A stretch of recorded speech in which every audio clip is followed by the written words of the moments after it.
Hello बच्चों, if you are a student of mathematics up to class 12 और आपको किसी भी क्वेश्चन को किसी भी सवाल को करने में कोई भी प्रॉब्लम आ रही है या किसी भी कॉन्सेप्ट को समझने में कोई भी प्रॉब्लम आ रही है तो अब घबराने की, परेशान होने की या इधर उधर भटक कर अपना टाइम बर्बाद करने की कोई ज़रूरत नहीं है। अब आपका अपना चैनल मैथमेटिक्स विद शरद आ चुका है।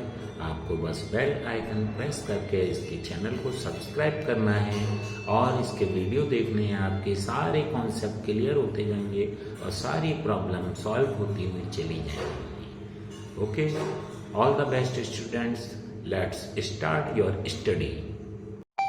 बच्चों, आज मैं आपको रिमाइंडर एंड फैक्टर थ्योरम के बारे में बताऊंगा, लेकिन सबसे पहले रिमाइंडर थ्योरम को क्लियर करता हूँ। और रिमाइंडर थ्योरम से पहले मैं उससे रिलेटेड कुछ बेसिक चीज़ लेता हूँ। जैसे कि आप अच्छी तरह से जानते हैं, मुझे 7 का डिवाइड देना है। किस में देना है? 86 में। ठीक है, how many times I can divide? 7 1 जा 7, 1 6, 7 2 जा 14। Clear? The remainder is 2. This 7 is known as divisor. ठीक है? And this is known as dividend. 86 is known as dividend. And 12 is quotient. जितने टाइम्स डिवाइड गया है और जो बच गया that is remainder.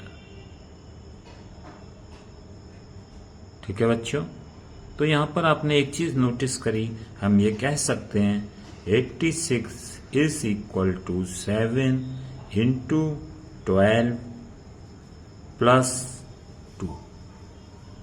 Result same आता है, यानी dividend is equal to divisor into quotient plus remainder. ये तो था अर्थमेटिकल पोर्शन। हम बच्चों, अभी तक तो आपके पास अर्थमेटिकल टर्म थी, 7 का डिवाइड आपने 86 में बड़ी आसानी से दे दिया। लेकिन टर्म अगर आपके पास डिवाइजर और डिविडेंड दोनों ही अलजेब्रिक एक्सप्रेशन होते हैं, तब हम क्या करते हैं? यहां आप देख रहे हैं x-1 डिवाइजर है और 3x4 minus 4x³ minus 3x-1 जो कि एक पॉलिनोमियल है। डिवाइजर और डिविडेंड दोनों ही पॉलिनोमियल हैं, अलजेब्रिक पॉलिनोमियल। अब हमें डिवाइड करना है। ठीक है, डिवाइड देना थोड़ा टिपिकल होगा। अब x-1 की टेबल किसी से नहीं आती, तो हम सबसे पहले जो डिवाइजर की जो ग्रेटेस्ट एक्सपोनेंट वाली टर्म है उसका डिवाइड डिविडेंड की जो भी ग्रेटेस्ट पावर वाली टर्म है उसमें देते हैं। x का डिवाइड 3x4 में देंगे तो ये जाएगा 3x³।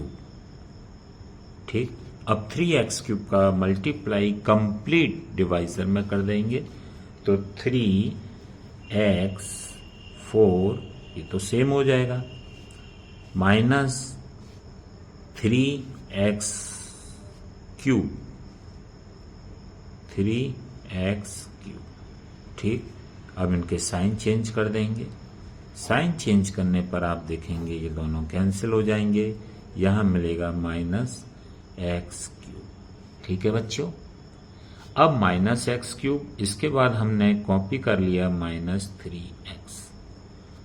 नेक्स्ट टर्म को, क्योंकि यहां भी 2 टर्म है, यहां भी हम 2 टर्म लेकर चलेंगे।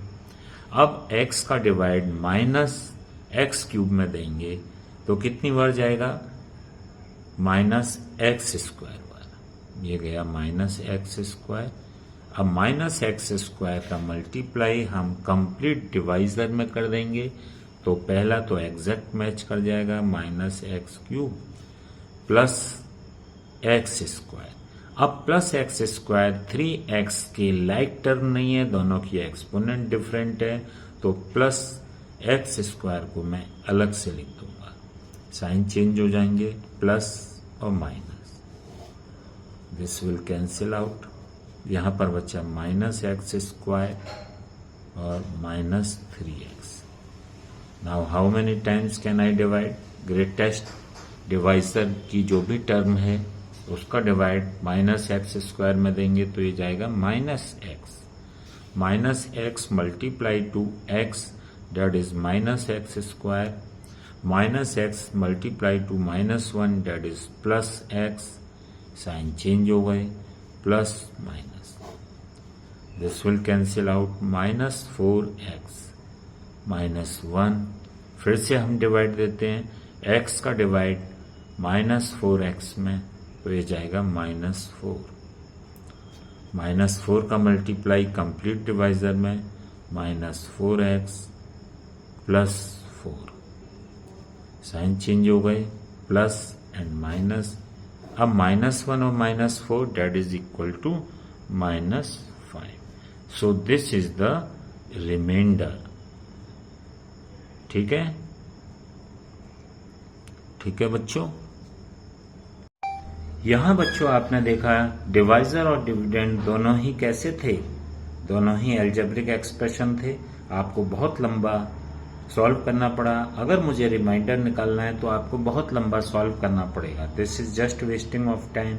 क्या कोई ऐसा पैटर्न भी है कि मैं बिना डिवाइड किए डायरेक्ट जब x -1 का डिवाइड 3x4 -4x³ यानी किसी पॉलिनोमियल में जो कि एल्जेब्रिक है, एल्जेब्रिक टर्म का डिवाइड एल्जेब्रिक टर्म में दे रहे हैं, तो बिना डिवाइड दिए ही हम रिमाइंडर बता दें? बस यही चीज रिमाइंडर थ्योरम होती है। तो देखिए किस तरह से करते हैं। अब जैसे इस क्वेश्चन में आप देख रहे हैं कि हमारे पास रिमाइंडर आया -5। मैं अब दूसरा पैटर्न फॉलो कर रहा हूं बिना डिवाइड दिए। मैं क्या करूंगा, जो डिवाइजर है वहां से x की वैल्यू को कैलकुलेट करूंगा। किस तरह से कैलकुलेट करूंगा ये देखिए। I will find out x -1 equal to 0, यानी x इज इक्वल टू 1। ये वैल्यू आ गई। अब इस वैल्यू को पुट करूंगा मैं, पुट इन जो हमारा पॉलिनोमियल है उसमें पुट करूंगा। पॉलिनोमियल हमारा क्या है, ये कंप्लीट। इस पॉलिनोमियल में मैं डिवाइड दूंगा। तो देखिए बिना डिवाइड दिए इस पॉलिनोमियल में अब मैं क्या करूंगा, डिवाइजर से x की वैल्यू को निकाला, x की वैल्यू इक्वल टू 0 करके ट्रांसपोज करके x की वैल्यू 1 आई। अब उस x की वैल्यू को मैं यहां पर प्लेस कर दूंगा।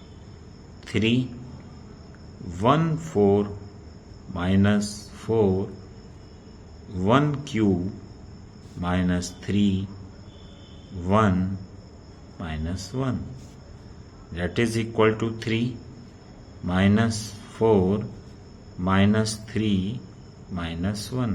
आप अच्छी तरह से जानते हैं 3 will cancel out, that is -4 और -1 डेट इज इक्वल टू -5। यहाँ तो ये बहुत छोटा हो गया और यहाँ पर रिमाइंडर कितनी देर के बाद हमें मिला था। So this method is known as remainder theorem. इसमें हम क्या करते हैं, डिवाइजर की वैल्यू लेते हैं और वहां से उसको इक्वल टू 0 प्लेस करते हुए x की वैल्यू निकालते हैं और x की वैल्यू निकालने के बाद डिविडेंड में प्लेस कर देते हैं। जो भी वैल्यू बनती है अब डिविडेंड की x की वैल्यू प्लेस करने पर that is known as reminder.